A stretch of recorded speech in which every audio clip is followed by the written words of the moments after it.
Hey, what's up guys? I wanted to take a second to remind you, please hit that subscribe button, and if you like what we're doing and want to support the channel, you can do that via Cash App at American Made Channel. Now, let's jump into the video. The name of the book is Double Cross, and we are having a conversation with Sam Giancana, who is the nephew of Sam Giancana. Sadly, Marilyn Monroe was a woman who knew too much. She was caught between forces much bigger than she. She knew about the outfit, the Chicago mob, and organized crime. She got started in Hollywood when organized crime was still very much involved there. She was aware of those relationships. She obviously had a relationship with Jack Kennedy. She was currently having a relationship with Bobby Kennedy. So she posed a threat that if she said anything, it would be very damaging. She also knew about the relationship between the CIA and Sam Giancana. She was very unhappy with that relationship, threatened to blow the whistle, and as a result, the CIA put a contract on her life. She was not a suicide victim, and she perhaps was, the most tragic victim of all, because she was a person caught between factions, and we specifically talk in the book about how Marilyn's early days in Hollywood, her early relationships with Joe Schenck and Johnny Roselli, both men associated with the Chicago outfit.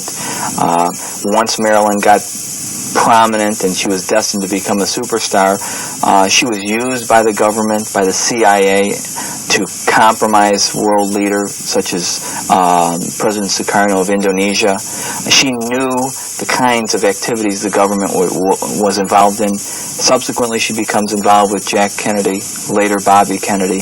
Knows about the relationship between Sam Giancana and the CIA. So suddenly you have a woman who, out of desperation because of a deteriorating relationship with Robert Kennedy, she threatens to blow the lid on the whole damn thing.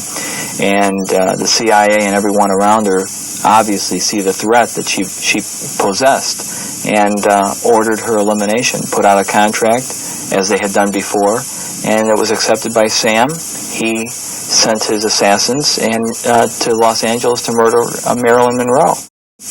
Obviously, they later on would do the same thing with Jack Kennedy, but in other countries, they put out a contract on Castro that Sam Giancana accepted. Trujillo of the Dominican Republic. He assisted the CIA in toppling the Iranian dictator at that time to bring in the Shah of Iran. This was just kind of the same old thing, and unfortunately Marilyn was the victim. Sam Giancana sent his assassins to Los Angeles to murder Marilyn Monroe. They selected and used a doctored Nembutal suppository. It was doctored with chloral hydrates and barbiturates. It was done by the same chemist who helped prepare concoctions for the Fidel Castro assassination. And they inserted the suppository shortly after Bobby Kennedy had left earlier that day. So she was already kind of in a sedated state.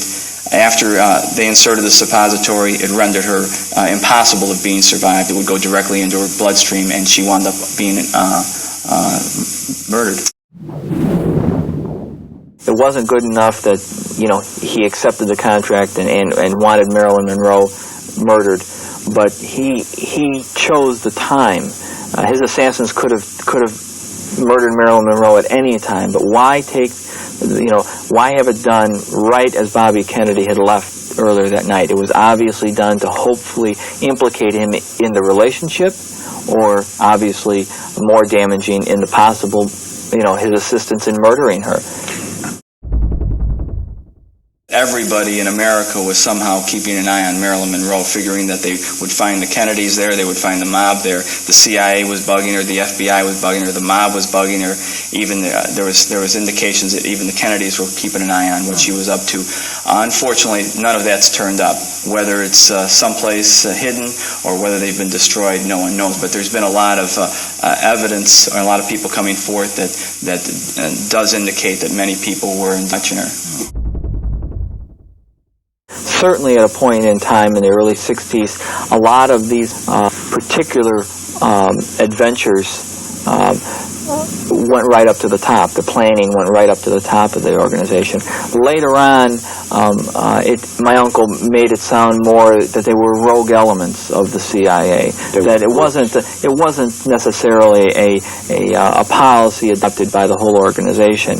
And I think that's the danger, is that now you have people who are influencing world events who are not necessary. It's not necessarily an administrative policy. I think the biggest thing we have to look at is not so much underworld involvement, because I think it's changed and evolved. We don't see the Italians controlling it quite the way they used to. You see the influx of the Colombians and the Asian gangs, and that world has now become a little bit muddier. And at the same time, I think the government has done a good job in obviously going against them. I think the more elusive target is the criminal within our own government. As important as it is to look backward, it's important to look forward, that we can't ignore that these events are happening, that there's a continued threat of involvement, and I think it's a much more elusive target than we've ever seen before.